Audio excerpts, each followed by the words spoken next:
नमस्कार, बहुत स्वागत आप सभी का हिंदी खबर की इस खास पेशकश में। मैं हूं आपके साथ ऋतु भंडारी। बीजेपी और आरएसएस कहीं ना कहीं बीजेपी का साया मानी जाती थी, लेकिन अभी हाल फिलहाल में कुछ तरह की ऐसे बयानबाजी यहां पर सामने आए हैं जिसके जरिए ये कहा जा रहा है कि आरएसएस और बीजेपी में सब कुछ ऑल इज वेल नहीं है। ऑल इज वेल नहीं है मतलब सब कुछ ठीक नहीं है। अब इस बीच आरएसएस के प्रमुख मोहन भागवत की तरफ से एक बड़ा बयान सामने आया, जहां उन्होंने कहा कि तकरीबन 1 साल हो चुका है, 1 साल से जो मणिपुर है वो शांति की राह देख रहा है, लेकिन इस पूरे मामले पर किसी भी तरह का कोई बड़ा एक्शन नहीं लिया गया। न सिर्फ इस बयान पर बल्कि आरएसएस के प्रमुख मोहन भागवत की तरफ से यह भी कहा गया कि काम करें लेकिन अहंकार ना पाले। अगर आपने काम किया है तो उसे गिनाए ना, क्योंकि देश की जनता है, जनता जनार्दन है, वो देख रही है किस तरह से काम सरकार की तरफ से किए जा रहे हैं। और इस बीच अगर उस काम को लगातार अपने आप में देखा जाए और अपना अपना करने के बाद मैं अगर करेंगे तो अहंकार आ जाएगा, जो वास्तविक सेवक और उसमें अहंकार नहीं आता। क्योंकि ये बात अब निश्चित तौर पर समझा जा सकता है कि इशारा किसकी तरफ है, और ऐसे में संसद में विरोधी नहीं बल्कि प्रतिपक्ष चाहिए,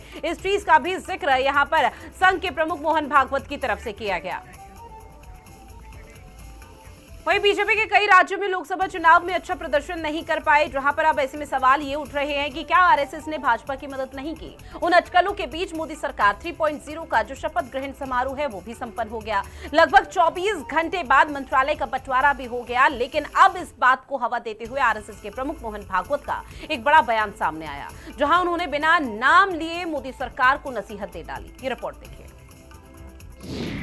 मणिपुर पर छल का आरएसएस प्रमुख मोहन भागवत का दर्द। नागपुर से दिल्ली के लिए कड़ा संदेश। मणिपुर पर ध्यान देना होगा। राज्य में प्राथमिकता से हिंसा रोकें। राष्ट्रीय स्वयंसेवक संघ ने प्रधानमंत्री नरेंद्र मोदी की नई सरकार को कड़ी नसीहत दे डाली है। एक तरफ केंद्रीय मंत्रिमंडल में विभागों का बंटवारा हो रहा है, तो दूसरी तरफ संघ प्रमुख मोहन भागवत सीधे सरकार से मुखातिब थे। भागवत ने मणिपुर में 1 साल बाद भी शांति स्थापित नहीं होने पर चिंता जाहिर की, तो वहीं मोदी सरकार को नसीहत देते हुए भागवत ने कहा कि संघर्ष प्रभावित इस पूर्वोत्तर राज्य की स्थिति पर प्राथमिकता के साथ विचार किया जाना चाहिए। 1 साल से सुलग रहा है मणिपुर। मोहन भागवत ने चुनावी बयानबाजी से बाहर आकर देश के सामने मौजूद समस्याओं पर ध्यान केंद्रित करने की जरूरत पर जोर दिया। भागवत ने कहा, मणिपुर 1 साल से शांति स्थापित होने की प्रतीक्षा कर रहा है। जगह जगह और समाज में कलह ये नहीं चलता। अब 1 साल से मणिपुर शांति की राह देख रहा है। उसके पहले 10 साल शांत रहा। पुराना गन कल्चर समाप्त हो गया ऐसा लगा, और अचानक जो कलह वहां पर उपज गया या उपजाया गया, उसकी आग में अभी तक जल रहा है, त्राही त्राही कर रहा है। कौन उस पर ध्यान देगा? चुनावी बयानबाजी भूल कर आगे बढ़ें। लोकसभा चुनाव के बारे में भागवत ने कहा कि नतीजे आ चुके हैं और सरकार बन चुकी है, इसलिए क्या और कैसे हुआ जैसी चीजों पर अनावश्यक चर्चा से बचा जा सकता है। चुनाव संपन्न हुए, उसके परिणाम भी आए, कल सरकार भी बन गई, ये सब हो गया, लेकिन उसकी चर्चा अभी तक चलती है। जो हुआ वो क्यों हुआ, कैसे हुआ, क्या हुआ,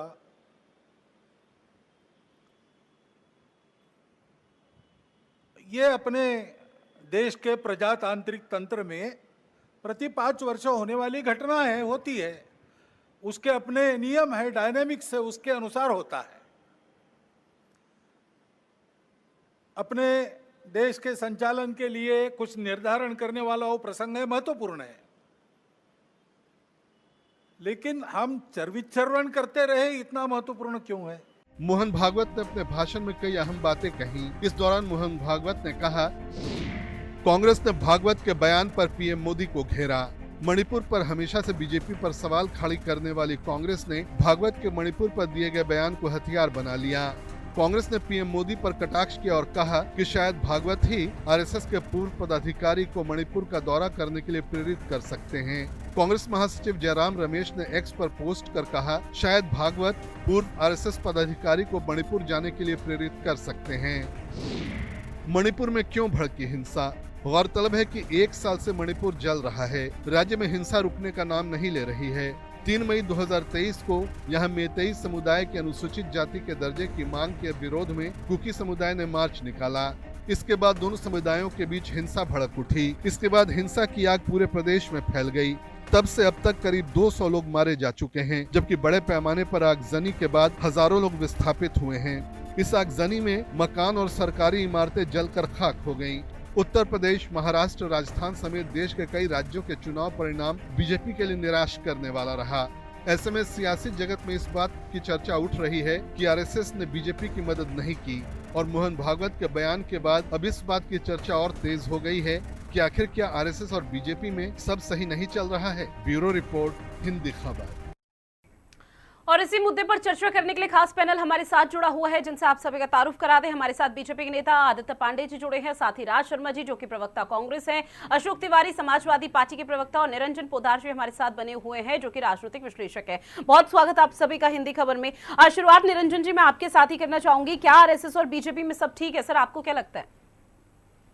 रितु जी, महत्वपूर्ण ये नहीं है कि आरएसएस और भारतीय जनता पार्टी के अंदर कैसे संबंध चल रहा है, कैसा समन्वय चल रहा है। महत्वपूर्ण बात ये है कि जो चर्चा है वो चर्चा कितनी उचित है या कितनी अनुचित है, यानी कि वो देश हित में है या देश के विरोध में है। निश्चित रूप से रितु जी, मेरा ये मानना है कि जो संघ प्रमुख मोहन भागवत जी ने जिस ओर ध्यान आकर्षित किया है सरकार का, वो बहुत महत्वपूर्ण बात है। और कहीं ना कहीं आप ये देखेंगे, लगभग पिछले 1 वर्ष से जिस तरीके से मणिपुर के अंदर वर्ग संघर्ष हो रखा है, या यूं कहें कि वहां पे जिस तरीके से हिंसा का तांडव हो रहा है, और इसके अंदर अगर सरकार का कहीं ना कहीं समझ लीजिए फेल्योर है, तो निश्चित रूप से ये इस सरकार के ऊपर या ये समझ लीजिए ये लांछन माना जाएगा या काला धब्बा माना जाएगा।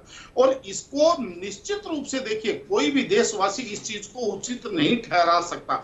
हालांकि इसके अंदर कुछ कारण हो सकते हैं, कुछ अपरिहार्य चीजें ऐसी हो सकती हैं जो वहां की पृष्ठभूमि और वहां की जो परिस्थितियां हैं उनके हिसाब से ये जो चीजें हैं। अब कोई कहने वाला ये भी कह देगा कि ये तो पिछले आजादी के बाद में लगभग 50-60 वर्षों से, अरे भाई अब तो वर्तमान में आपकी सरकार है। और मेरा ये मानना है कि जो भी सरकार काम करे ऐसी चीजों के अंदर, और जो उसके पीछे कारण है, जितना मैंने उनका अध्ययन किया, मेरा ये मानना है कि सरकार कोई भी चीज, जैसे हमारे यहाँ कहा जाता है ना कि कोई व्यक्ति अगर मान लीजिए नशे का आदी है और उसको बचपन से उसको अफीम चटा करके बड़ा किया गया, और 20 वर्ष का होने के बाद में एक साथ उसकी अफीम छुटा दो, तो कहीं ना कहीं उसका जो उसकी बॉडी जो है वो पैरालिसिस हो जाएगी। तो इसलिए सरकारों को ये भी चीज सोचनी चाहिए कि अगर कहीं कोई विकृति है, कहीं कोई अगर समस्याएं हैं, तो उनको स्टेप बाय स्टेप, यानी कि धीरे धीरे करके उसका निवारण करें।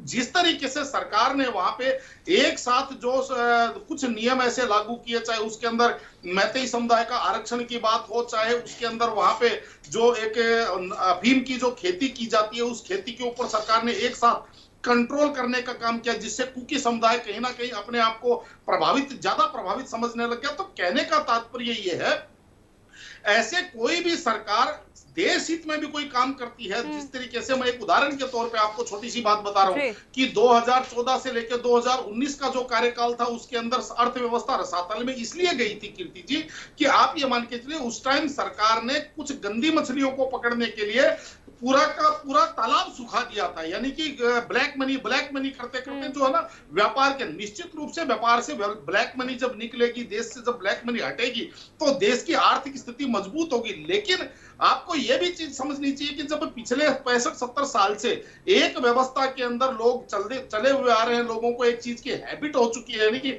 जैसे मैंने अभी उदाहरण दिया कि कोई व्यक्ति अगर मान लीजिए अफीम किसी को चटाते उसको 25 साल का पाल करके बड़ा कर लिया, और 25 साल बाद में उसको खंबे से बांध दिया जाए और उसको एक दाना भी अफीम का नहीं दिया जाए, तो निश्चित रूप से आप ये समझ लीजिए उसकी बॉडी पैरालिसिस हो जाएगी।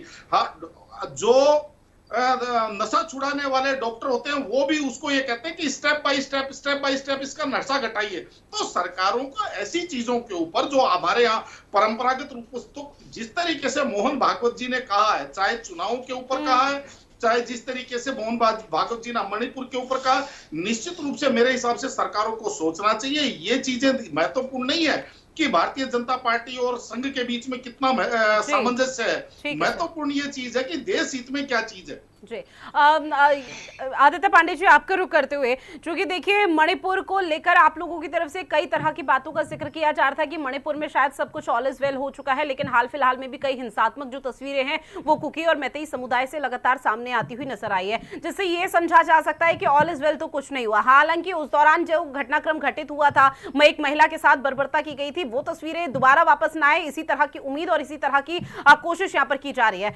अब इस बीच मोहन भागवत की तरफ से इतना बड़ा बयान देना, उनकी तरफ से तो यह भी कहा गया कि 1 साल से शांति की राह ताक रहा है मणिपुर। इसके साथ ही उन्होंने आप लोगों पर भी बिना नाम लिए निशाना साध दिया कि अगर आप लोगों की तरफ से काम किया जा रहा है, सरकार यहां पर अगर काम कर रही है तो कम से कम उसे गिनाए ना, अहंकार में ना आए। ओवर कॉन्फिडेंस का जो नतीजा है वो उत्तर प्रदेश। हाँ देखिए मोहन भागवत जी के बयान को भारतीय जनता पार्टी विरोधी कैसे बता दिया? किसने बताया? उन्होंने अपनी एक सैद्धांतिक बात कही। उन्होंने कहा कि देखिए 5 साल में चुनाव आते हैं और पार्टियों में प्रतिस्पर्धा होनी चाहिए, लेकिन लक्ष्य तो सेवा भाव होना चाहिए, पहली बात। दूसरी बात, उन्होंने टेक्नोलॉजी की बात की कि जिस तरह की जैसे कि सोशल मीडिया पे खराब पोस्ट होने की वजह से भी हिंसा भड़क जाती, तो टेक्नोलॉजी का भी उपयोग सही होना चाहिए। मणिपुर की जहां तक बात है, उन्होंने ये बात सही कही कि उस पर पूरी तरह से ध्यान देना चाहिए और सरकार ने पूरी तरह से ध्यान दिया भी। आप ये देखिए भारतीय जनता पार्टी की उन्होंने तो तारीफ की कि 10 साल से भारतीय जनता पार्टी की सरकार है, आर्थिक स्थिति मजबूत हुई, यहाँ पे जो है कला के क्षेत्र में, ज्ञान विज्ञान के क्षेत्र में हमारी जो है तरक्की हुई है और हमारा पद प्रतिष्ठा जो है आगे बढ़ा हुआ है। हाँ, मणिपुर जरूर ध्यान देने वाली बात है और जितना ध्यान भारतीय जनता पार्टी ने इस मुद्दे पे नरेंद्र मोदी जी ने दिया है, मुझे ये पूरी तरह से ये है कि जो हमारी 3.0 तीसरी बार सरकार बनी है, इस बार मणिपुर का पूरी तरह से चैप्टर क्लोज ही कर देंगे। इसमें जो भी अच्छे निर्णय हैं लिए जरूर जाएंगे। ठीक है, बिल्कुल निश्चित तौर पर जो भी अच्छे निर्णय हैं वो जरूर लिए जाएंगे, लेकिन मोहन भागवत के इस बयान को कैसे देखा जाए, क्योंकि 1 साल से शांति की राह ताक रहा है और अगर इसी तरह से मणिपुर में वाकई में ये हालात हैं तो आप लोगों की तरफ से कोई अभी तक सख्त एक्शन क्यों नहीं लिया गया? क्योंकि उस दौरान तो देखिए ये मुद्दा विरोधियों को तो इससे पहले चुनाव में भी था। जनता ने अपना निर्णय दिया ना इसी बिहार पे, तो दिया ना सर आप लोगों को निर्णय। मणिपुर में कहाँ जीते आप? मणिपुर में कहाँ जीते आप? दिया आप लोगों को निर्णय, तो इसका मतलब मणिपुर में आप लोगों ने सही से न जांच पड़ताल की और ना ही कुछ यहाँ पर कोई कार्रवाई एक्शन लिया। तो जनता का निर्णय हमारे सर आंखों पे है, लेकिन हमने खुले मंच पे सदैव इस पे चर्चा की है और सबने देखा है कि कौन इसमें आग लगा रहा था, कौन इसमें आग बुझा रहा था। ठीक है निरंजन जी, जल्दी से अपनी बात रखिएगा, फिर बाकी मेहमानों का रुख करूंगी सर। हाँ देखिए कीर्ति जी, अगर कोई भी राजनीतिक व्यक्ति या राजनीतिक दल ये बात कहता है कि चुनाव जीतना ही सही होने का प्रमाण है, तो क्या अमृतपाल जो अभी टाडा के अंदर, जो एनएसए के अंदर, गुवाहाटी के डिब्रूगढ़ के अंदर बंद है और वो पंजाब के अंदर चुनाव जीत गया है, तो आप उसको क्या अब उसको नीट एंड क्लीन मानने लेंगे? अब उसको सही मान लेंगे? ये तो कहीं भी कोई पैमाना नहीं होता। आपको ये चीज देखनी पड़ेगी, आपको ये चीज समझनी पड़ेगी। जो मणिपुर के अंदर जिस तरीके से वहां की जनता परेशान है, तो वहां की प्रदेश की सरकार और केंद्र की सरकार दोनों की जिम्मेदारी ये बनती है कि उस जनता को राहत मिले। ठीक है सर। राज शर्मा जी, आपका रुख करते हुए, कई बार आपसे जब चर्चा हुई है सर, आपने इस चीज का जिक्र जरूर किया है कि संघ नाराज कहीं ना कहीं बीजेपी से चल रहा है और बीजेपी के राष्ट्रीय अध्यक्ष जेपी नड्डा की तरफ से जो बयान दिया उसका भी जिक्र आप करते हुए नजर आए। अब इस पूरे मामले पर खुद मोहन भागवत का भी इस तरह का रिएक्शन आ गया। हालांकि बीजेपी बोल रही है बीजेपी विरोधी नहीं है, कांग्रेस कैसे देख रही है?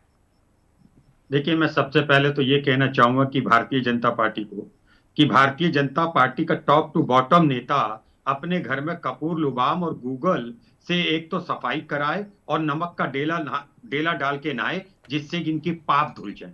मुझे समझ नहीं आता इनकी सच्चाई को बताना। मैं कह रहा इनकी कोई खिलाफत नहीं करता, इनकी सच्चाई बताते। इवन दैट की विपक्ष भी इनकी खिलाफत नहीं करता। विपक्ष का काम है कि पक्ष की सच्चाई बताना। देखिए, एक बार नरेंद्र मोदी साहब को अटल बिहारी वाजपेयी साहब ने कहा था राष्ट्र धर्म निभाना चाहिए, तो इन्होंने एक शब्द कहा था, जो भी कहा था आपको भी पता है। अब भागवत जी ने कहा, ये सच्चाई से क्यों दूर भागते हैं? मैं कह रहा हूं ये किस लिए भागवत जी ने कहा कि जिस दिन अभी 2-3 दिन पहले ही मोदी जी मीटिंग ले रहे थे, वहां पे जब ये जीत के आ गए थे, अपने सारे एमपीज के संग बैठे थे, मैं ये कहता कि अगर ये एक सब ये कहते कि इलेक्शन हो गया, जिसको मैंडेट नहीं मिला, क्या मिला, कैसे मिला, सब कुछ भूलिए और मैं चाहता हूं मैं तीसरे टर्म का प्रधानमंत्री बनाऊं। मैं विपक्ष से गुजारिश करता हूं, हाथ जोड़ के गुजारिश करता हूं कि देश को अगर कोई नीति गलत है मुझे बताएं और अच्छी है तो उसमें मेरा साथ देके देश को आगे बढ़ाएं। तो क्या प्रधानमंत्री जी नीचे हो जाते? लेकिन वो भी हीट स्पीच थी। हंसते हैं, ऐसे कहते हैं जैसे बच्चे झूले में पार्क में लड़ रहे होते हैं। वो कह रहे मैंने इधर टाल दिया। तो आदित्य भाई, ये कहने की जरूरत कतई ना करा करिए। और एक आप लोगों को एक आदत और डालनी पड़ेगी, पीतांबर पहन के सनातनी नहीं हुआ जाता। पीतांबर पहन के दिल साफ नहीं है तो भगवान की सच्चे मन से पूजा नहीं की जा सकती। मैं एक बात फिर कहना चाह रहा हूं, आप भागवत जी की बातों को सीरियस लीजिए। उन्होंने कोई गर्दन में तलवार नहीं चला दी, सच्चाई तो कही है। आप वहां सोच कौन रहा है बताइए ना आप। अभी देखिए, अभी विश्लेषक साहब ने बहुत अच्छी बात बताई।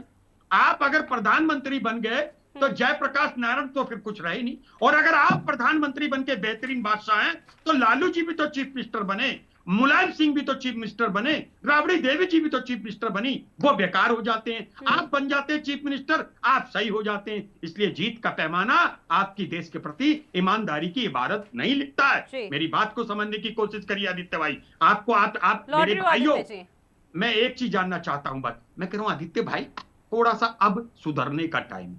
और एक और बात, जिस तरह आप ऊंचे गए थे आप नीचे आना शुरू हो गए।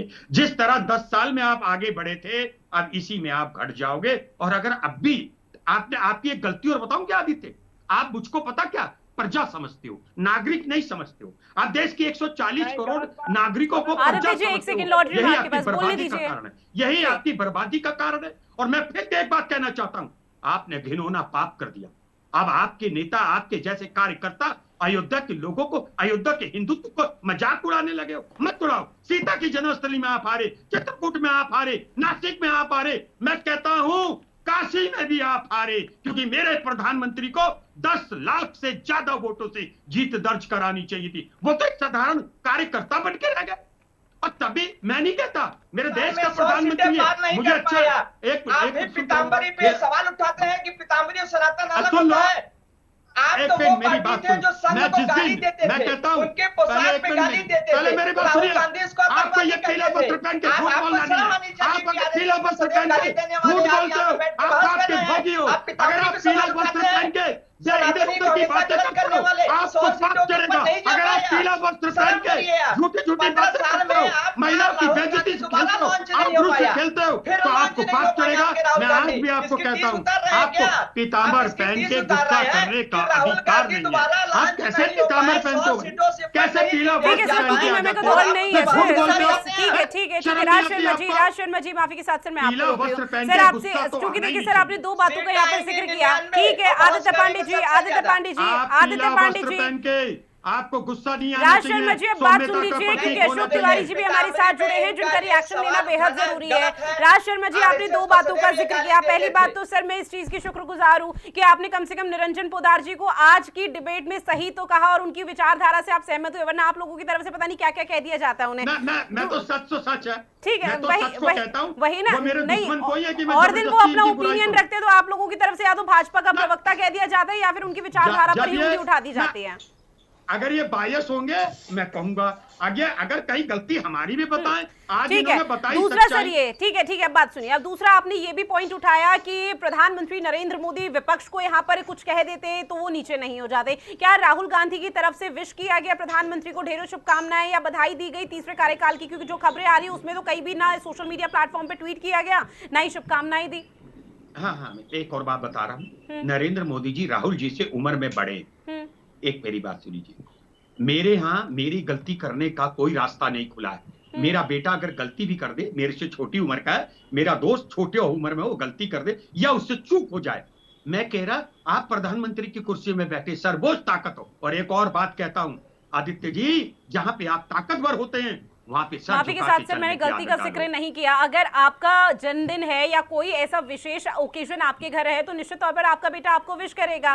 राहुल गांधी बेशक से उम्र में छोटे हैं लेकिन एक दायित्व एक अधिकार तो उनका भी है ना कि वो कम से कम जिस पोस्ट पर है, जिस पद पर है, वो वहां पर प्रधानमंत्री को विश कर दे कि भाई तीसरे कार्यकाल की ढेरों शुभकामनाएं। मतभेद मनभेद ये कम से कम स्थिति ना देखने को मिल पाए। अशोक तिवारी जी, ठीक है सर समय की चूंकि कमी। अशोक तिवारी जी आपका ओपिनियन इस पूरे मामले पर?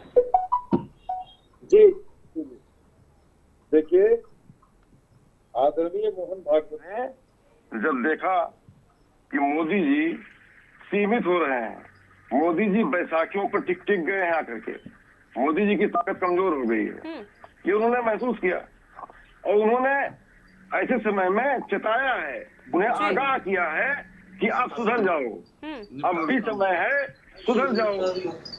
ये आगाह किया है माननीय मोहन भागवत जी ने। और उन्होंने बताया है कि मणिपुर 1 साल से जल रहा है, तुम कुछ कर नहीं रहे हो, कान में तेल डाल के बैठे हुए हो, ये बात कही उन्होंने। तुम उलझे हुए हो, चुनाव में उलझे हुए हो, चुनाव में झूठ बोलते हो, झूठ पे भी उन्होंने बातें कही हैं। सच्चाई ये है, उन्होंने चेताया है, बहुत बारीक तरीके से आगाह किया है मोदी जी को। और विपक्ष ये काम 1 साल से करता आ रहा है, लगातार करता आ रहा है, मणिपुर बोलता आ रहा है। मोदी जी कान में तेल डाल के बैठे रहे, कान में जूं तक नहीं रहेंगी मोदी जी के। अब सच्चाई है कि भाजपा के प्रवक्ता इसको मानने को तैयार नहीं है, ये गलती कर रहे हैं। उनको पता नहीं कि मोहन भागवत जी ने उनको कितनी भलाई की है, वो समझ नहीं पा रहे हैं, अभी भी अहंकार की में बातें कर रहे हैं, हल्के में ले रहे हैं इस बात को मोहन भागवत जी के। सर, चूंकि आपने जिक्र किया, मोहन भागवत ने आगाह किया है बीजेपी को कि कम से कम अब सुधर जाइए। अगर बीजेपी इसे मान ले और सुधर जाए फिर तो आप लोगों के लिए दिक्कत हो जाएगी, कल को फिर वापस आरएसएस और बीजेपी सामने एक साथ हो जाएंगे। आप बेकार बातें करती हैं बिल्कुल जी, मैं अच्छी बात कर रहा हूँ, बता रहा हूँ बात को। बहुत अच्छी बात कर रहे हैं, बिल्कुल बिल्कुल, आप इस प्लेटफॉर्म पे बहुत अच्छी बात कर रहे हैं। आपसे वही सवाल पूछा गया, अगर दोनों एक साथ हो गए फिर तो आप लोगों के लिए दिक्कत हो जाएगी, क्योंकि जो चिंता इस वक्त आप व्यक्त कर रहे हैं, जो चिंता इस वक्त, बात सुन लीजिए, जो चिंता इस वक्त आप व्यक्त कर रहे हैं उसी को लेकर ये सवाल कि अगर वो दोनों एक हो गए फिर तो आप लोगों के लिए दिक्कत हो जाएगी, विपक्ष अलग यहाँ पर एकजुट नहीं हो पाएगा। विपक्ष चाहता है कि मोदी जी एमएसपी गारंटी दें, मोदी जी किसानों को खुशहाल करें, मोदी जी प्रधानमंत्री है इस समय, विपक्ष चाहता है कि अच्छे काम करें वो। तो विपक्ष ये तो नहीं चाहता था कि सत्ता में काबिज हो जाए। बहरहाल आप सभी मेहमान हमारे साथ जुड़े उसकी और चर्चा की, उसके लिए आप सभी का बहुत शुक्रिया। लेकिन आने वाले समय मोहन भागवत के बयान को लेकर किस तरह से राजनीतिक सरगर्मी तेज होती है वो देखना बेहद महत्वपूर्ण रहने वाला है। फिलहाल इस खास पेशकश में इतना ही। आप बने रहिए हिंदी खबर के साथ। नमस्कार।